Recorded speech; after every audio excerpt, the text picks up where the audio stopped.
I received quite a lot of questions about HDB's Community Care Apartment or CCA, so I thought in this video, let's discuss several top questions that I thought would be helpful for a lot of people. The first topic would be about the basic service package. One of the most frequent complaints go something like this. Hey, I'm still completely healthy and full of energy. Why am I being forced to pay for a care package? Isn't it just an extra cost for things that I don't even use? Well, it's easy to see why it feels that way. When you buy a CCA, you are subjected to the basic service package and it's mandatory. Maybe think of it like a condo maintenance fee. I mean, something similar. It's not exactly the same lah, but the concept is there, meaning that you still need to pay for the swimming pool, whether you use it or not. Same with CCA. You are still expected to pay for an ecosystem for senior support, regardless whether you use it or not. It includes an on-site community manager, simple home fixes, basic health checks, and a 24-hour emergency response system. But regarding the basic service package cost itself, the government recently announced major changes to make this more affordable. They are currently streamlining the package by shifting social activities to nearby active aging centers, which removes the heavy operational and maintenance costs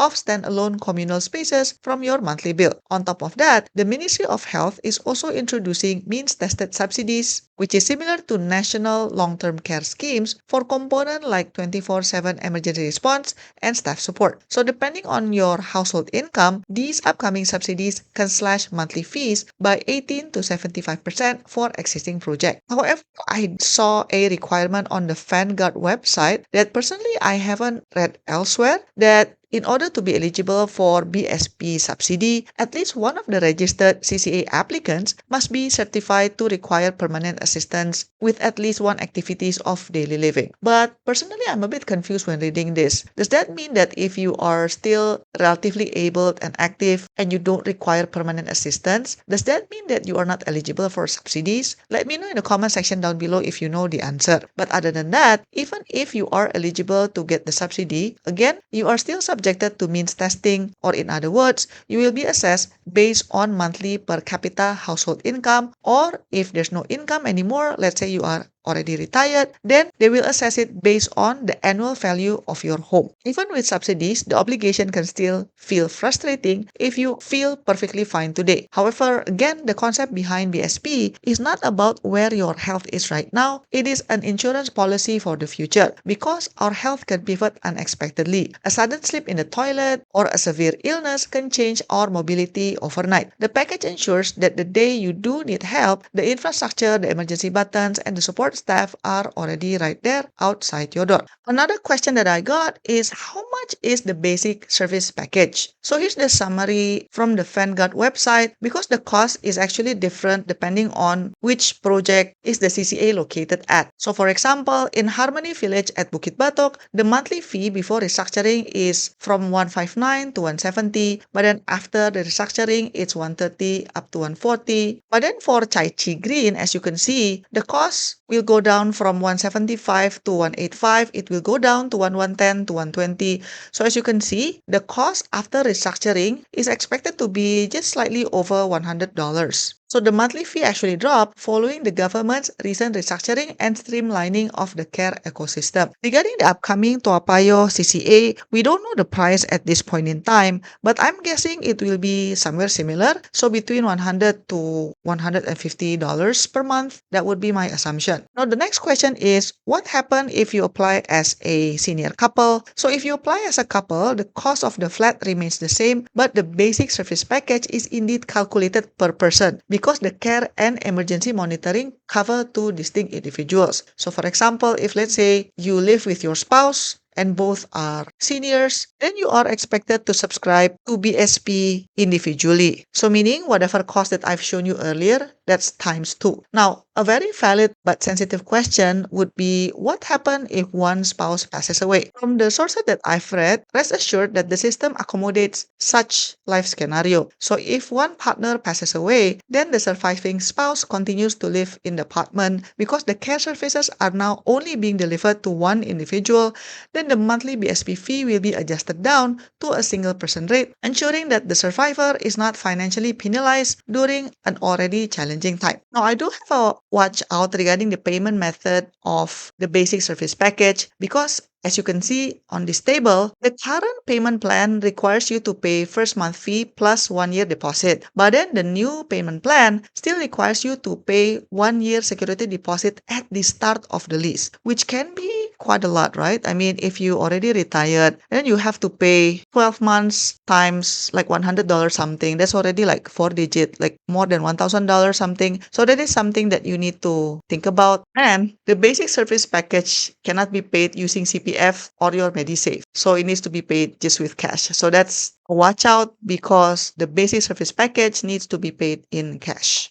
Next up, let's talk about hospital costs. Because some people seem to assume that if you take up the basic service package, then your hospital stay in Singapore will be completely free. When I read these questions, I'm actually confused. And then I try to look for information. And as far as I can understand from public records, this seems to be just a rumor. So subscribing to a CCA care package does not mean that you will get free hospitalization. That's not true. So the basic service package does cover housing integrated care, meaning the services delivered inside your residential block. But then it's very basic, like somebody maybe check your blood pressure or something like that, but very basic. If let's say you need a surgery or something, then still need to go to hospital, whereby the standard Singapore healthcare financing rules will still apply. Your bills will be covered by regular mechanism such as MediShield Life, CareShield Life if applicable, MediSave, private integrated shield plans, and other prevailing government subsidies. The CCA package keeps you safe at home, but it does not replace or fund hospital medical bills. Next up, let's talk about the unit prices. To help visualize the number, let's look at how CCAs compared financially to two-room flexi flats in the past BTO launch exercise. So for reference, a standard CCA unit is roughly about 32 square meters of internal floor area, whereby two-room flexi flats, as you know, comes into size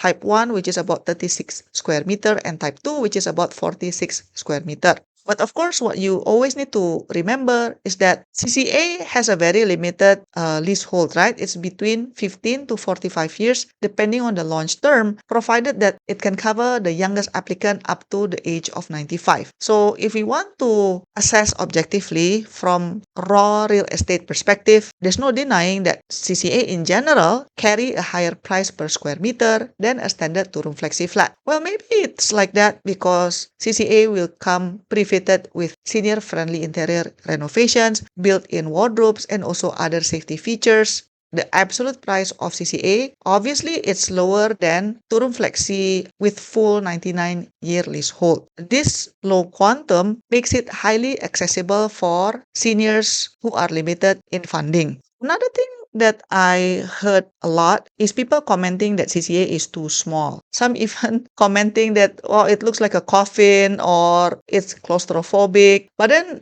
I think it's a bit too harsh if you say it's like a coffin because that's not true. Let's just be fair and look at the actual intent behind the design. So CCAs are specifically built for a very specific segment in our society, which are seniors who want to right size or individuals living alone or those with limited financial reserves who prefer to unlock cash from their previous larger flats to fund their retirement. A smaller space is significantly easier to maintain. It requires minimal cleaning, reducing physical strain on aging joints, etc. And furthermore, if you do want to maximize the space, there are ways, right? Because nowadays got modern interior design offers dual function smart furniture such as Murphy beds, where you can fold the bed up and down so that you can use the space if you're not sleeping, or you can use extendable dining tables, etc. So there are ways to optimize space. It also gently encourages us to declutter and move away from hoarding years of unneeded items. But of course, if you find CCA is too small and you have a lot of money, then just buy something else, ma. But in my humble opinion, we should recognize that as a concept, the CCA addresses an important reality in Singapore because we are facing a rapidly aging population. Tragically, it has become increasingly common to read news reports about elderly residents who live entirely isolated and then passing away alone without anybody realizing it until days or even weeks later. So a CCA directly counters this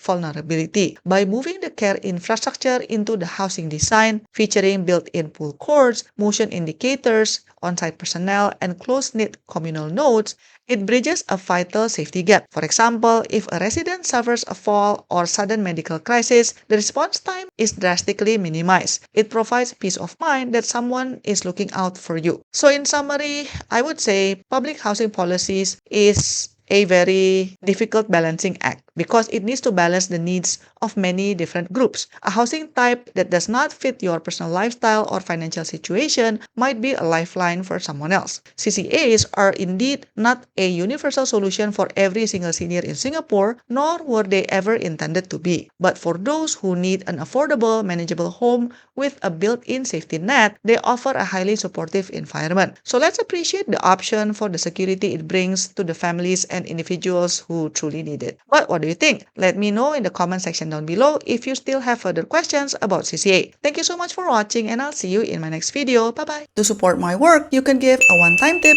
by pressing the thanks button, pick the amount that you want, and click buy and send. Or you can also press the join button for exclusive contents and monthly membership. Your support means a lot to keep us independent. Thanks for watching, and I'll see you in my next video. Bye bye!